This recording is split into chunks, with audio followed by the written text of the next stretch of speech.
Assalamualaikum warahmatullahi wabarakatuh. Kami dari kelompok 1 akan mempresentasikan hasil analisis kami mengenai eksistensi Pancasila dalam kebijakan pemerintah dan peraturan daerah tentang Undang-Undang Nomor 20 Tahun 2003 tentang Sistem Pendidikan Nasional. Sebelum itu, saya ingin memperkenalkan diri dulu. Nama saya Agung Pratama. Perkenalkan, nama saya Cika Aulia Azahra. Saya Difta Firya Eriansyah. Saya Imran Hafiz.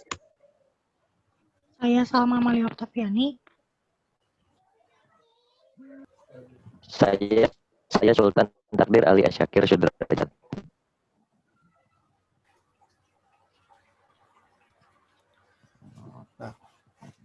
Kami akan membahas mengenai pengertian sistem pendidikan nasional, analisis mengenai Undang-Undang Nomor 20 Tahun 2003, permasalahan yang terjadi dan solusi mengenai penyelesaian masalah. Dan yang terakhir, upaya yang telah dilakukan oleh pemerintah.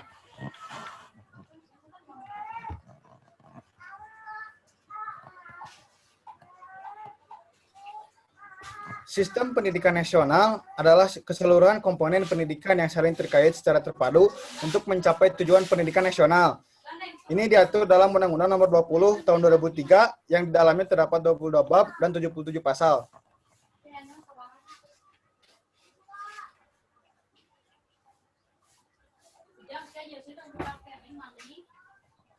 Analisis mengenai Undang-Undang Nomor 20 Tahun 2003. Dalam undang-undang ini, penyelenggaraan pendidikan wajib memegang beberapa prinsip, yakni pendidikan diselenggarakan secara demokratis dan berkeadilan serta tidak diskriminatif, dengan menjunjung tinggi hak asasi manusia, nilai keagamaan, nilai kultural, dan kemajemukan bangsa dengan suatu kesatuan yang sistematik dengan sistem terbuka dan multimakna. Namun, pada kenyataannya, banyak pasal-pasal yang justru tidak terrealisasikan di lapangan. Ketidakmerataan pendidikan menjadi faktor utama yang menjadi akar masalah sistem pendidikan di negeri ini. Pendidikan yang layak hanya dirasakan oleh anak-anak di perkotaan. Sementara di pelosok desa masih sangat jauh dari kata layak, sangat tidak sesuai dengan Pancasila sila kelima.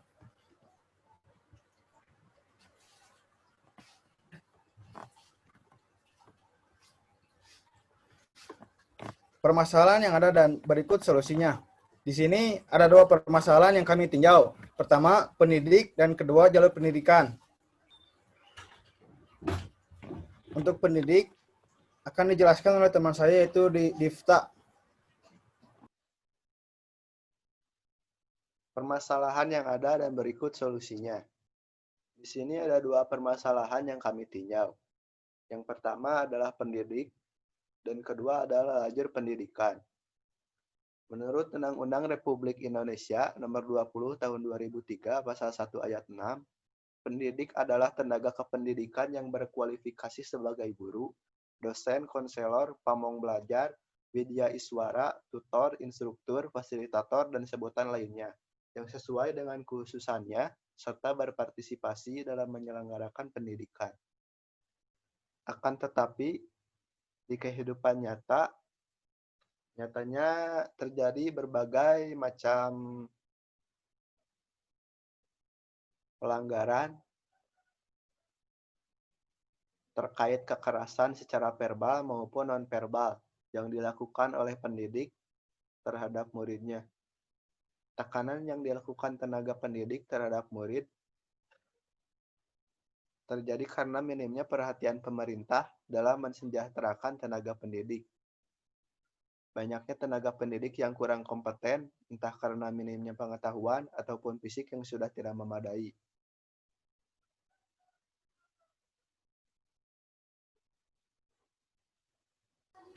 Solusi pertama adalah memberikan fasilitas dan upah yang sesuai agar kehidupan tenaga pendidik sejahtera. Yang kedua adalah diberikan pengarahan mengenai teknologi dan perkembangan mengenai kurikulum yang akan diajarkan sehingga sesuai dengan keahlian dan kemampuan tenaga pendidik dan diberikan pelatihan intensif.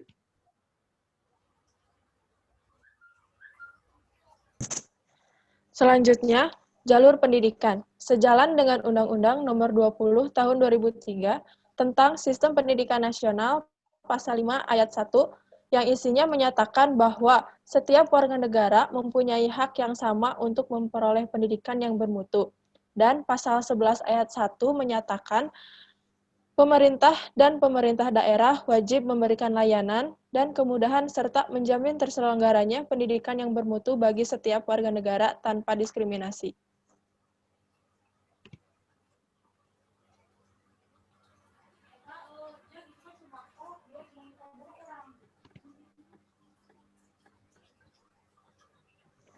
Yang pertama, ada dana BOS.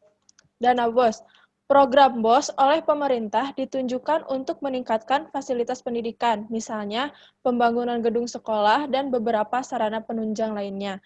Fasilitas pendidikan, diakui atau tidak, adalah merupakan sarana terpenting untuk menunjang kualitas pendidikan. Sarana infrastruktur pendidikan yang baik akan memudahkan peningkatan pengetahuan dan pemahaman orang atas suatu bidang pembelajaran. Memang sangat riskan, menginginkan proses belajar mengajar berjalan dengan baik, namun tidak ditunjang oleh sarana infrastruktur yang baik pula.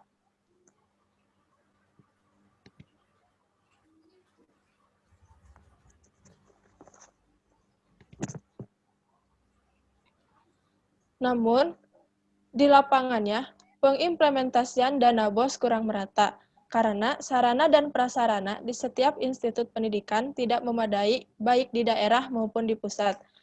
Seperti halnya pada Undang-Undang Republik Indonesia Nomor 20 Tahun 2003 Pasal 1 Ayat 7, yang isinya adalah pendidikan, jalur pendidikan adalah wahana yang dilalui peserta didik untuk mengembangkan potensi diri dalam suatu proses pendidikan yang sesuai dengan tujuan pendidikan. Kenyataannya, yang terjadi dalam pengimplementasian adalah minimnya sarana dan prasarana untuk pendidikan, minat bakat, potensi, dan kenyamanan, sehingga minimnya kesadaran untuk mengapresiasi siswa-siswi yang berbakat. Permasalahan yang muncul dalam pengelolaan dana BOS memang sudah banyak di beberapa daerah. Namun, tentunya juga hal ini tidak bisa digeneralisasikan di semua tempat dan kondisi penyalahgunaan wewenang tersebut terjadi. Namun, jika dilihat dari segi peluang atau kesempatan, banyak sekali peluang yang bisa digunakan oleh oknum untuk bisa melakukan penyelewengan hal tersebut.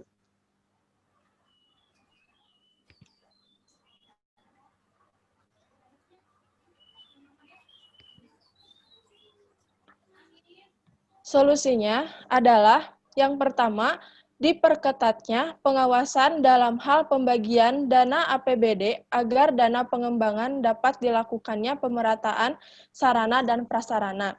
Pemerintah berkomitmen menjadikan pendidikan sangat fokus sebagai fokus utama pemerintah dengan alokasi 20% dari APBN.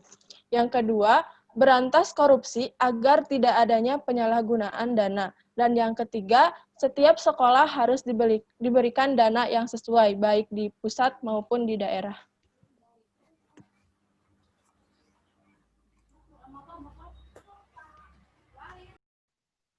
B. Aspek pemerataan pendidikan. Undang-Undang Republik Indonesia Nomor 20 Tahun 2003 Pasal 4 Ayat 1 sampai 6. 1. Pendidikan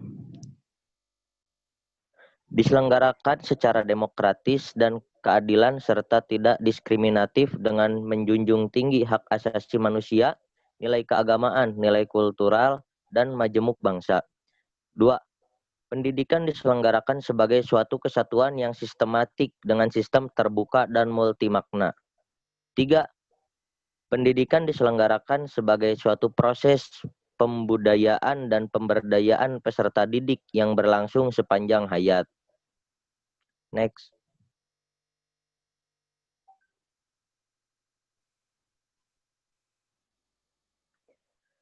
4. Pendidik diselenggarakan dengan memberi keteladanan, membangun kemauan, dan mengembangkan kreativitas peserta didik dalam proses pembelajaran. 5. Pendidik diselenggarakan dengan mengembangkan budaya membaca, menulis, dan berhitung bagi segenap masyarakat. 6. Pendidikan diselenggarakan dengan memberdayakan semua komponen masyarakat melalui peran serta dalam penyelenggaraan dan pengendalian mutu layanan pendidikan. Next.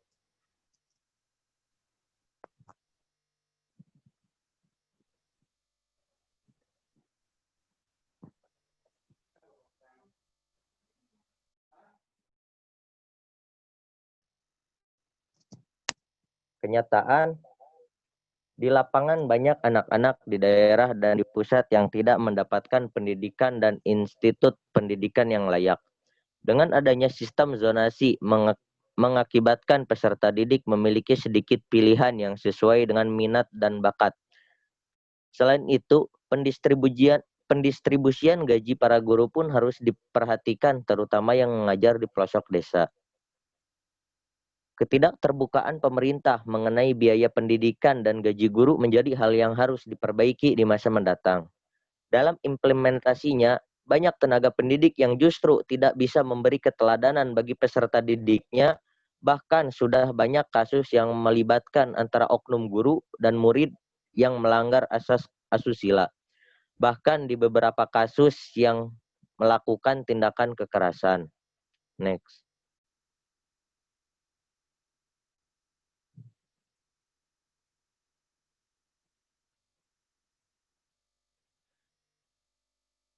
Solusinya yaitu 1. Membangun sekolah dan institut pendidikan lainnya secara merata di setiap daerah. 2. Memenuhi kebutuhan setiap tenaga pendidik agar sistem belajar mengajar tidak terhambat. 3. Dilengkapinya sarana dan prasarana di setiap sekolah. Buku-buku dilengkapi karena tidak semua infrastruktur daerah sudah membaik hingga membutuhkan pasokan buku pusat. 4. Sosialisasi kepada masyarakat setempat serta pendidikan sehingga adanya kesadaran mengenai pentingnya pendidikan. Next.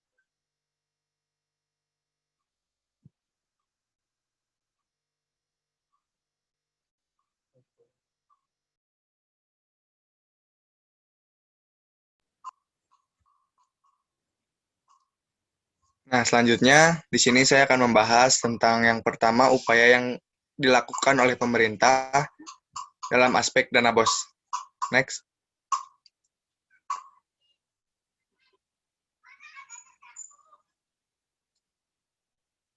Nah, pada bab ke-13 ini, pendanaan pendidikan bagian keempat, pada pasal 49,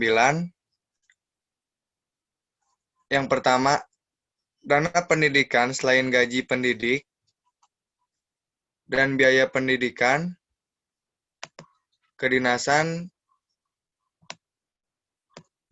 dialokasikan minimal 20% dari anggaran pendapatan dan belanja negara atau APBN pada sektor pendidikan dan minimal 20% dari anggaran pendapatan dan belanja daerah atau APBD.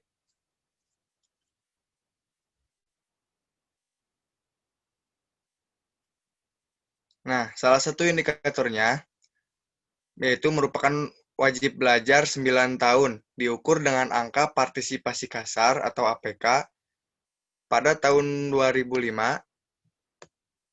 APK tingkat SMP sebesar 25,22% dan pada akhir 2006 telah mencapai 88,68%. Target penuntasan wajar 9 tahun harus dicapai pada tahun 2008-2009 dengan APK minimum 95%.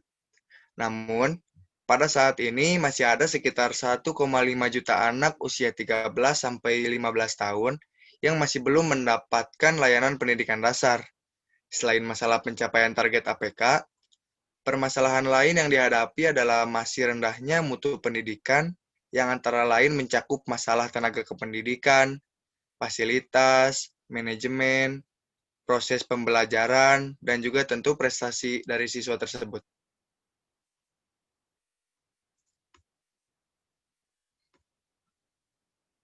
Jadi, saya akan menjelaskan tentang upaya pemerintah dalam pemerataan sistem pendidikan. Sebetulnya pada tahun 2003, belum ada upaya maksimal dari pemerintah dalam menangani minimnya masyarakat di daerah.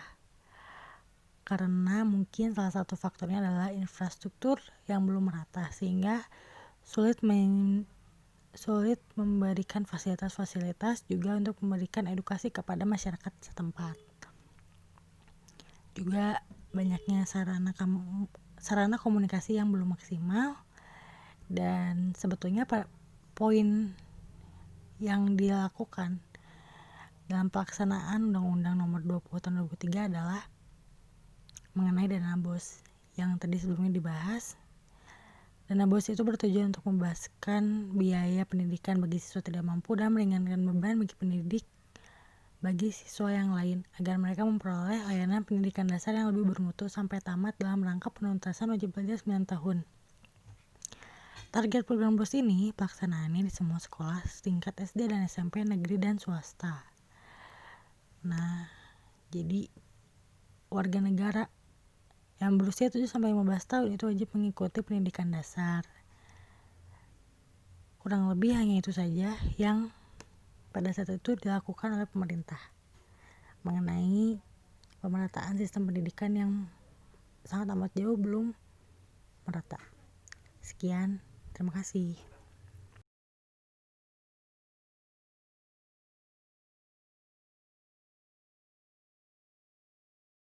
Kesimpulannya, beberapa fakta dalam pembahasan di atas membuktikan bahwa implementasi dalam Undang-Undang Nomor 20 Tahun 2003 tentang Sistem Pendidikan Nasional, khususnya dalam pemenuhan hak dan kewajiban peserta didik, belum dapat berjalan sebagaimana mestinya. Banyaknya kasus yang terjadi di lapangan seharusnya dapat menjadi suatu hal yang harus segera dicarikan solusi. Khususnya, pemerintah dalam hal ini untuk mencari alternatif ataupun solusi lain guna menangani kasus yang ada demi terwujudnya pendidikan yang baik dan untuk menciptakan sumber daya manusia yang unggul untuk mencapai tujuan pendidikan.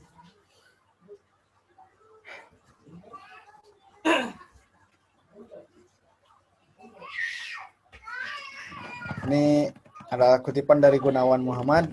Sekolah pun keliru bila ia tidak tahu diri bahwa peranannya tidak seperti yang diduga selama ini. Ia bukan penentu gagal tidaknya seorang anak. Ia tak berhak menjadi perumus masa depan. Mungkin hanya sekian dari kelompok kami. Hanya sekian yang dapat kami sampaikan. Kurang lebihnya mohon maaf. Assalamualaikum warahmatullahi wabarakatuh.